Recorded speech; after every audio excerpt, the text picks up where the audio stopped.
gangbusters with ratings. Gangbusters with ratings, right? Which is why we constantly have the death toll on the side. Let's make it higher. Like, why isn't it high enough, today? Like, it would make our point better if it was higher. It's fear. Like, fear really drives numbers. Fear is the thing that keeps you tuned in. If it bleeds, it leads. Yeah. If it bleeds, it leads? Yep. No one ever says those things out loud, but it's obvious. What they're actually doing, telling the person what to say. It's an art form. It's always leading them in a direction before they even open their mouth. It's fear.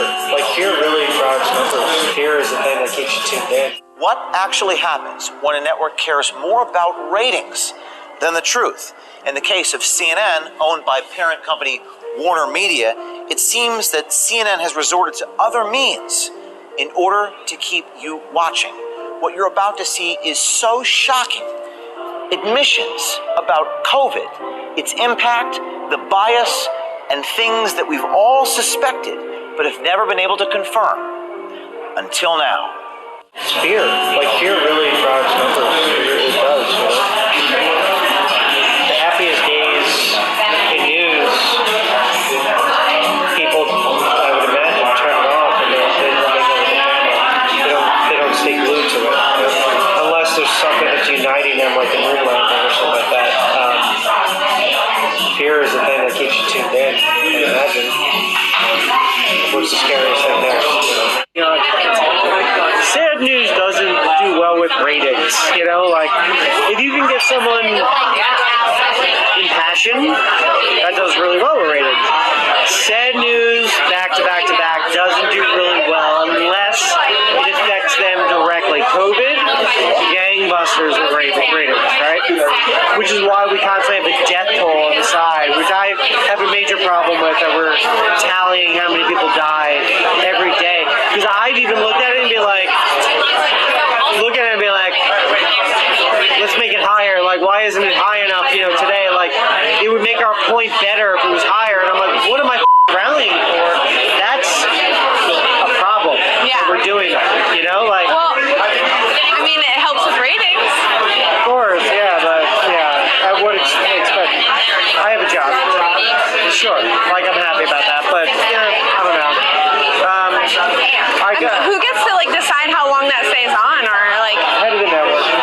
I've been in the room many a times where my director tells me take it down, and I take it down, and then we get a phone call, the bat phone, rings in the back. It's literally a red phone, this special red phone ring. Yeah. And they pick it up, and this producer picks it up, and you're mouth, mouth, mouth, mouth, mouth. And every so often they put it on speaker, and it's like the head of the network being like, there's nothing that you're doing right now that makes me want to stick. Put the numbers back up, because that's the most enticing thing that we have. So put it back up. So things like that are constantly talked about. It's most likely Jeff Zucker call. Jeff Zucker, the head of our CNN, he makes the calls. Is that the head of the network with the red bat phone? Yeah. Oh, yeah. Now, in the first video, Charlie Chester and Rachel Hoffman gave us a first-hand account into how CNN's president, Jeff Zucker, really is on a minute-to-minute basis, even when it comes to graphics on the screen, COVID graphics.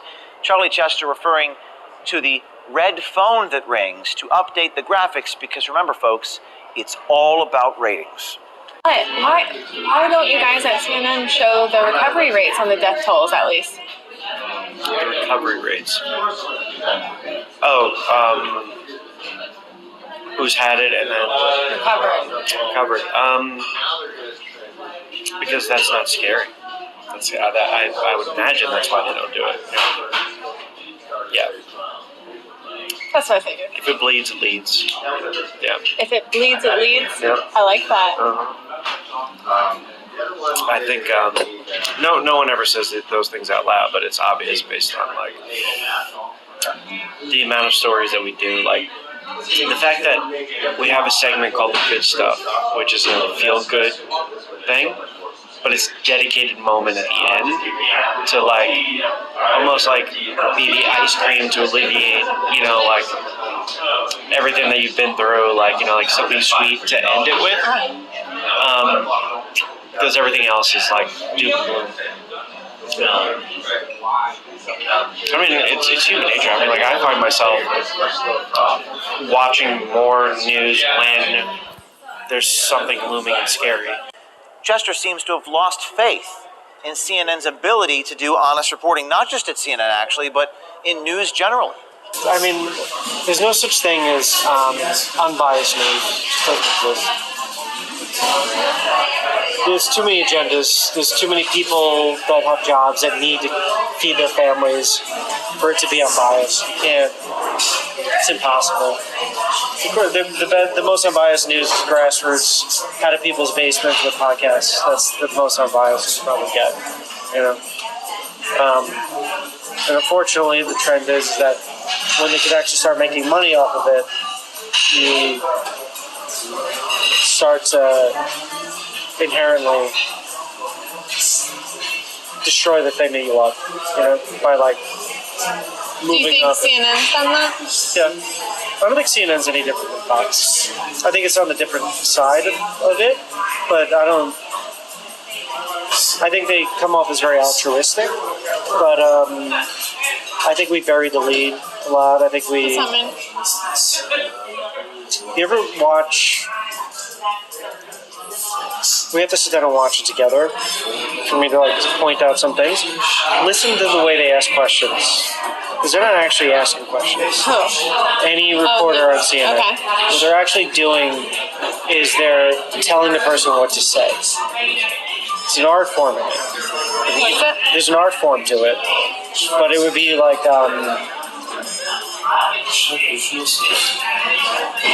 the accident that you just saw, right? Like one of the reporters would be like, so that, you know, that man clearly went through the intersection, slamming into this car or whatever it was, and it really is unfortunate that, you know, our infrastructure of traffic lights and whatnot is falling apart in the city. How do you feel about the traffic lights and the infrastructure and whatnot? We've led them to talk about how we want them to talk about it. It's always like leading them in a direction before they even open their mouth. And the only people that we let on the air, for the most part, are people that have a proven track record of taking the bait. I think there's like in art to manipulation. I think some people have figured it out inherently, but Like with the media or just like in general? and in just conversations. Yeah. I think when like you ever meet somebody that like you feel like you're being gaslit by, start to listen to how they word things. What do you mean? Inflection, saying things like twice, like there's little subtleties to how to manipulate people. What's the difference between doing that like on a one-on-one basis or like a widespread news organization? Oh yeah, I mean it's enough to change the world. You know? Yeah. Isn't that the plan? There's a plan. I think this time it works with like the Trump thing. But look at the other side, how devastated they were. So were we the good guys or the bad guys? Depends on which side you were looking at it though, you know? Yeah. Chester is fully aware of the power that CNN has over people. His words should caution people everywhere who takes the journalism at these corporations seriously. He tells us not to take it seriously. Chester tells us explicitly how the news business works. Now, if you thought this was bad, stay tuned for the next one, because in the next one, Chester gives us CNN's roadmap to the reality that they want you to believe.